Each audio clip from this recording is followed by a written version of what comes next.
Magandang araw sa inyong lahat mga bro. Muli maraming salamat sa Diyos sa panibagong pagkakataon na pinagkalob sa atin para makagawa tayo ng mga panibagong tutorial, mga video patungkol dito sa ating mga motor. So ngayon araw mga bro, bali meron po tayong ginagawa dito na isang MIUI. So nagpalit tayo ng handle switch, ito, mga switches natin at saka ng speed sensor, tapos nag-ayos na ng starter motor. Pero ngayon meron po akong i-share sa inyo ng mga kaalaman patungkol sa wirings ng motor, kasi isa sa problema ng motor na ito mga bro ay nagsasabay yung kanyang hazard. Ibig ko sabihin, kapag ka nag-switch tayo ng signal light, left lang, sumasabay yung kaliwa ay yung kanan. Pag nagkanan naman tayo, sumasabay yung kaliwa. So ayan mga bro, yung tuturo ko sa inyo kung paano ayusin yung mga ganyang problema. Siyempre, bago natin umpisahan, yung mga bago pa lang dito sa ating channel, huwag niyo pong kalimutan mag-subscribe para po lagi kayong updated tuwing mag-upload po tayo ng mga panibagong videos.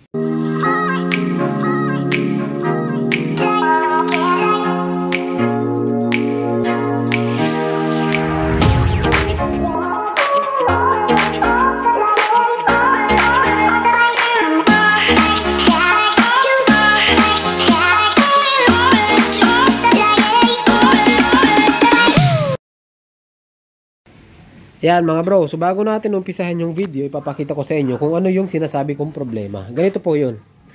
So pag inon natin, ayan. So uno natin, umilaw yung check engine tsaka yung eco.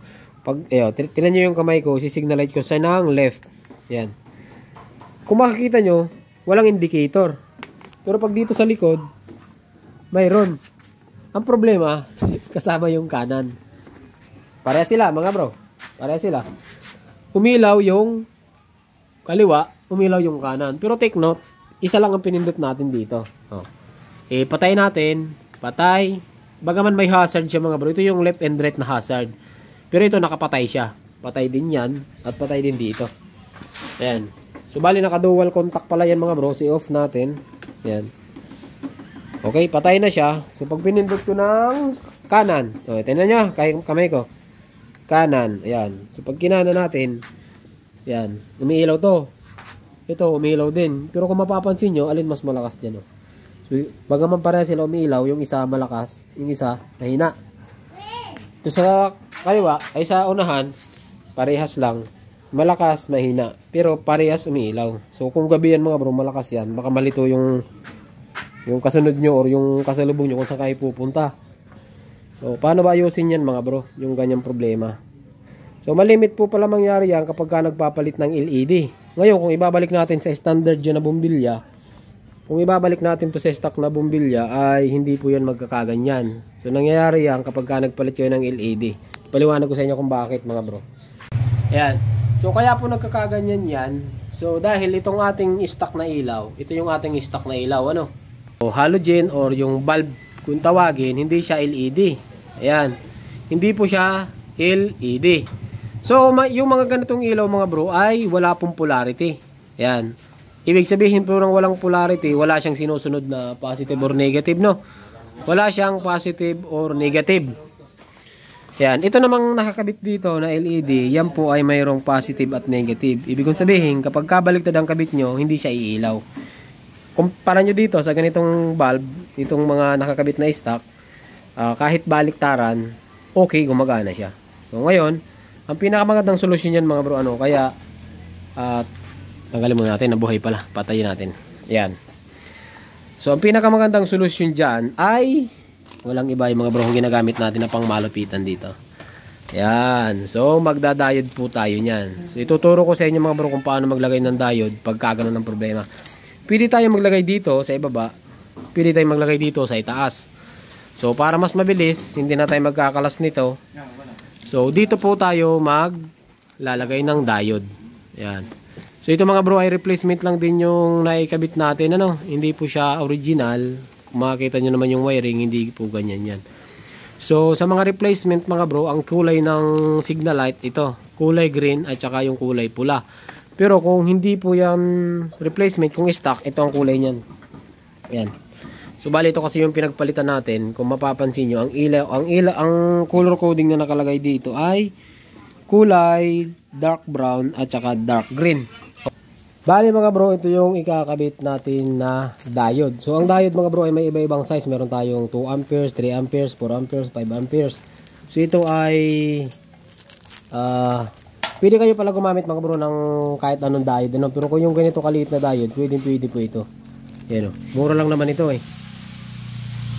So bali, ang kailangan natin dito mga bro ay dalawa para sa left and right. Ayan. So pwede kayo gumamit ng 2 amperes, medyo malaki yun. 3 amperes, pwede rin naman. Ayan. So ang tanong mga bro, paano ba ito ikabit dito sa ating signal light para hindi siya nagsasabay, ano? Para hindi siya nagmumukhang hazard. Ayan. So dito mga bro, papakita ko sa inyo. So di ba yan asan na yung ano? Ayan. So ito yung stock na speedometer, yung display natin. So ito yung dark brown at saka yung dark green. Ito yung signal light. Wala pala tong ano eh, wala palang palaman eh. Ayan. Kaya binunot ito nung una. Kasi pinagawa ito sa atin mga bro. Siguro nagha-hazard to nung ginawa ito nung gumawa. Anong nangyari dito? Nagha-hazard, no? Ang ginawa, tinanggalan ng signal light. Tinanggalan ng laman na ito para hindi siya mag-hazard. Ganun ang ginawa dito. Tayo, mayroon tayong gagawin na tricks. May tuturo ko sa inyo. Basic ito mga bro, madali lang to. Walan nyo. Kasi pagka tinanggal nyo yung laman nito, hindi siya mag-hazard. Pero pagka may laman to, mag-hazard. So, patunayan ko sa inyo mga bro. Pakita ko sa inyo. Tanggalin lang natin to. Ayan. Okay, tanggal na, di ba? Tanggal na. Ngayon, pag inon natin yung motor, okay. Naka-on yung motor, ayan, umilaw na. So, pag sinignalight natin, ayan. So, sinignalight natin, ayan, oh. Hindi kita. Ayan. Nagsisignalight siya kabilaan. Pero pag binunot ko yung ano yan, bunutin natin to mga bro. Ito hindi umiilaw, no? Bunutin ko. Oh. Pag binunot ko, namatay yung nandun sa kabila. Ito. Okay. Namatay siya, pero dito nagsisignalight siya. Oh, yan ang sinasabi ko sa inyo mga bro. Yan, kung ganito ang problema mo, nagpalit kayo ng malimit ito sa Barako. Ayan, sa Yamaha AC. Mga Yamaha. Malimit sa mga Yamaha to. Kahit sa Barako naman na yung Kawasaki, ganun din na nangyari. Pag nagpalit kayo ng LED, yan nangyari, nag-hazard siya. Ganito lang mga bro ang gawin mo dyan, oh. Basic lang to. Ang gagawin natin dito ay puputulin natin to. Okay? So, ito kasi ang kailangan ay maging negative yung isa, yung dalawa ay magiging parehas positive. Siya nga pala mga bro, para sa mga nagtatanong, ang wiring kasi nito mga bro, yung isang linya nito, parehas po yung positive, bali wala siyang negative, no? Yung isa nito sa left, yung isa naman sa right. Doon nakakabit yung ilaw natin. Kaya pag nagka-signal light tayo, doon lang siya iilaw. Left and right yun. Ngayon, ang nangyari kasi dyan, parang tumatawid yung supply kaya nag-hazard siya. So, ang gagawin natin dyan mga bro, take note, parehas to positive, no? Parehas siya positive. So, ang gagawin natin, tatanggalin natin tong dalawa. Putulin natin. Bago, pinutol na yung mga bago. So, putulin natin na. Ayan. Okay. Ayan, putol na, di ba? So, gagamitin pa rin natin to. Tapos, ito yung pinagpalitan natin. So, dito tayo magkakabit. Tag-isang diode dyan, mga bro, ganito.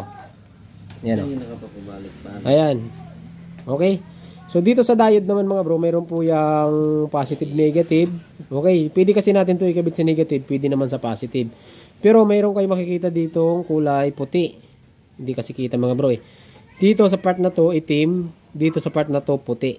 Dito naman sa kabila, part na to puti. Ay itim naman sa part na to puti. Ang gagawin nyo dyan mga bro, yung dalawang puti, pagsamahin natin. Ayan. Pagsamahin natin itong dalawang puti. Yan. Ganyan ang mangyayari. Okay? Tapos, itong dalawang itim, dito natin siya ikakabit. Tag-isa sila. Pasensya na kayo mga bro, medyo malayo yung camera natin. Ano? Yan. Tig-isa sila dito, sa pula at saka sa green. So, tanong, pwede ba magkabaliktad? Ay, pwede yan mga bro. Kahit magkabaliktad dyan, wala tayong magiging problema dyan. Okay? So, ikabit muna natin to. Ayan. Tapos mamaya, ipapaliwanag ko sa inyo kung saan naman papunta to. So, ihinang muna natin ito mga bro. Mas maganda kasi dito kung nakahinang siya. Huwag yung naka-splice kasi malilit lang yung terminal niya. Malilit din yung wire kasi replacement lang. So, mas maganda nakahinang.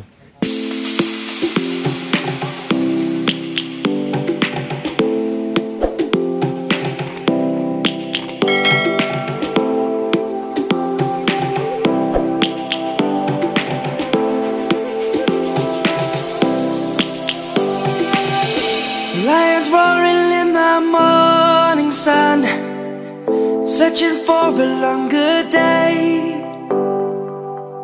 People feeling like the light has just come.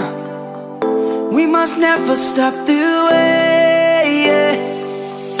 Birds chirping and I hear my name, grasping into a light.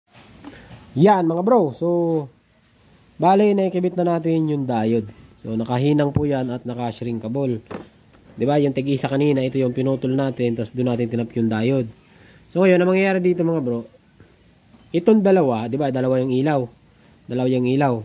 Ito, yung isa ikakabit natin dito. Okay lang din naman magkabaliktad. Walang mangyayari diyan kung baliktad ikabit nyo. Mamili na lang kayo kung saan niyo gusto ikabit. So ikakabit natin yan diyan. Tapos itong natitira, maghahanap tayo ng ground. Ikakabit natin diyan sa ground. So dito, maghahanap tayo ng kulay itim. Yan, mga ground diyan. Ayan, ito. Magaya nito. Kulay itim na wire. So yan ay groundings. So magtatap tayo ng wire papunta dito sa isang terminal nito. Yan, maliwanag yan mga bro ha. Yan. Ayun ha. So, lead. Alright. Yan ha. Basic lang to mga bro. Napakadali lang itong ganitong problem. Yung iba kasi, ito mo yung ginawa dito ng gumawa. Tinanggal lang na ng ilaw. Para hindi mag-hazard. Tama nga naman yun. Problema, walang indicator. Yan ha. Tapos, lagyan natin ng shrinkable para maganda. Haba kabuya. Putol pa. Yan. Okay. Ito, green. Kabit natin dito.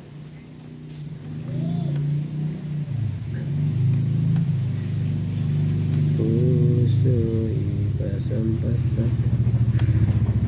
Yan o. Yan mga bro, nakakabit na. Tapos shrinkable natin para maganda, para quality talaga. Yan. Tapos ito, maghanap tayo ng wire or dugtungan natin ng wire. Itap natin kahit dito pwede, kahit sa ground dito sa mga bakal pwede. Pero ang pinakamadali dito mga bro, meron naman ditong green Ayun o, may green. Pero naman ditong itim, dito tayo kumuha. Negative yan. Ang nangyari, yung left and right, nilagyan ng diode, papunta dito sa ilaw, at saka yung isang terminal, hindi naman niilaw itong ilaw na walang negative. So, kailangan, meron tong pula. Yung pula nito, ikakabit natin sa body ground. Dito natin ikakabit sa itim yan. So, ikabit mo natin.